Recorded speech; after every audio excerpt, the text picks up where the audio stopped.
بہت اچھا سوال ہے، اور یہی صورتحال جو ہے نا اس بات پر انسان کو مجبور کر دیتی ہے، جیسے ڈاکٹر صاحب بھی شروع میں فرما رہے تھے کہ مرنا ہے اور بعد میں اٹھنا ہے، حساب ہونا۔ اگر اس بات درمیان سے ہم ختم کر دیں نا ایمان بالآخرت کو، تو دنیا کے معاملے کی کوئی سمجھ نہیں آتی کہ یہ دنیا اللہ نے اندھیر نگری کیوں پیدا کی، کہ کوئی قتل کر کے دندناتا پھر رہا ہے، کوئی بیوہ کا اس کی بچی کا جہیز لوٹ کر چلا گیا، کسی نے بیوہ کا پلا ہوا جوان بچہ مار دیا اور کچھ نہ بنا۔ تو اگر یہ انصاف نہیں ہونا کسی دن، تو اس سے بہتر عقیدہ دہریت کا، سرے سے مانے کہ اس دنیا کا کوئی خدا نہیں، یہ اس سے بہتر ہے کہ خدا کو مان کر یہ کفر بکے کہ وہ خدا تماشا دیکھتا رہے گا اور کسی دن انصاف نہیں کرے گا۔ اسی لیے اللہ نے قرآن میں میرے عزیز آخرت کے انکار کو اللہ کا کفر قرار دیا کہ یہ تو مجھے نہ ماننے والی بات ہے، میں ایسا خدا ہوں کہ اپنی دنیا کو دیکھتا رہوں اور آرام سے بیٹھا رہوں۔ اس لیے اللہ تعالیٰ فرماتا فَنَجْعَلُ الْمُسْلِمِينَ كَالْمُجْرِمِينَ، عقل کی بات کرو کہ حکم ماننے والے اور نافرمان برابر ہی ہو جائیں گے، مر گئے مٹی ہو گئے، نیکوں کو کوئی انعام نہ ملا، بروں کو کوئی سزا نہ ملی۔ مَا لَكُمْ، اللہ فرماتا تمہیں کیا ہو گیا، تمہاری مت ماری گئی، کیف تحکمون، کیسی بکواس کرتے رہتے، کوئی عقل کی بات کرو۔ اتنا ظلم خدا کی سلطنت میں اور اللہ تعالیٰ کبھی انصاف ہی نہ کرے۔ ڈاکوؤں کو بھی جب پیش آتے ہیں نا کوئی، ان کو یہ تکلیف ہوتا ہے، پھر مانتے ہیں کہ انصاف ہونا چاہیے۔ اللہ کہتا ہے جب میں یہ بات کہتا ہوں کہ انصاف ہوگا، پھر تم بہانے بناتے ہو کہ نہیں نہیں نہیں انصاف نہیں ہوگا۔ میں تو اللہ کہتا ہوں وہ بات کہتا ہوں جو تمہارے دلوں کی آواز ہے، ہر بندہ رو رہا ہے کہ اللہ دنیا میں تو انصاف نہیں ہوا، ہونا چاہیے۔ ارے اس بارے میں جب حدیث القصاص کو ہم پڑھتے ہیں نا تو کانپ جاتے۔ آپ نے فرمایا جب بالکل فیصلہ ہو جائے گا کہ یہ لوگ جنت میں چلے جائیں، انہوں نے نمازیں پڑھی، روزے، پرصراط پر ہوں گے تو مظلوم کھڑے ہو جائیں گے، وہ کہیں گے اللہ نمازیں روزے ٹھیک ہے، مجھے گالیاں دی تھیں، میرا مال اس نے ہڑپ کیا تھا، میرے ساتھ یہ زیادتی کی تھی، اس کا کوئی انصاف نہیں ہوا، تیرا عدل کہاں گیا؟ تو اللہ کی طرف سے اعلان ہوگا کہ میں عادل ہوں،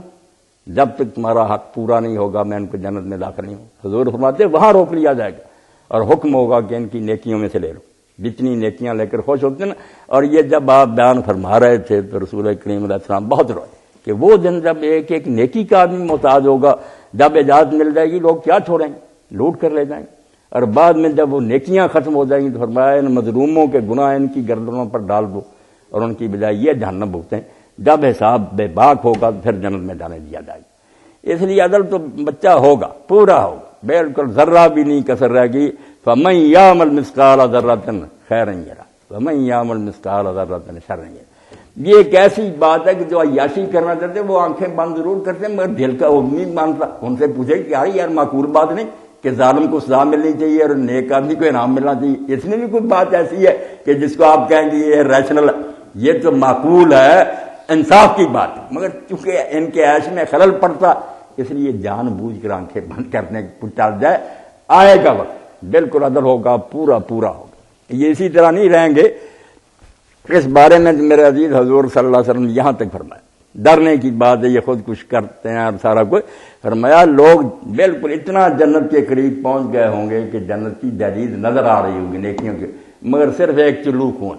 کسی کا نہ حق بات، کسی کو زخمی کر دیا، وہ ایک چلو خون آگے کھڑا ہو جائے گا کہ یہ جنت میں اللہ جا سکتا، میرے ساتھ یہ ظلم کیا تھا، وہاں پورا عدل ہوگا۔ اسی لیے اللہ پاک فرماتا قضی بینہم بالحق، وہاں انصاف کے ساتھ ٹھیک ٹھیک فیصلہ ہوگا، اور نتیجہ یہ نکلا وقیل الحمدللہ رب العالمین۔ جب کچہری برخاست ہوگی نا جنتی دوسرے کا فیصلہ، تو قیلا ایک نہیں کہے گا، آواز آئے گی ساری دنیا کی طرف سے الحمدللہ رب العالمین، کائنات کے مالک کی حمد یار آج حق کر کے اللہ نے دکھا دیا، ہر جگہ سے یہ نعرہ گونجے گا۔ تو تیار ہونا چاہیے اس وقت کے لیے۔ ایک چھوٹا سا ہے جی کہ نماز ظہر کی پڑھ رہے ہیں 4 رکعت،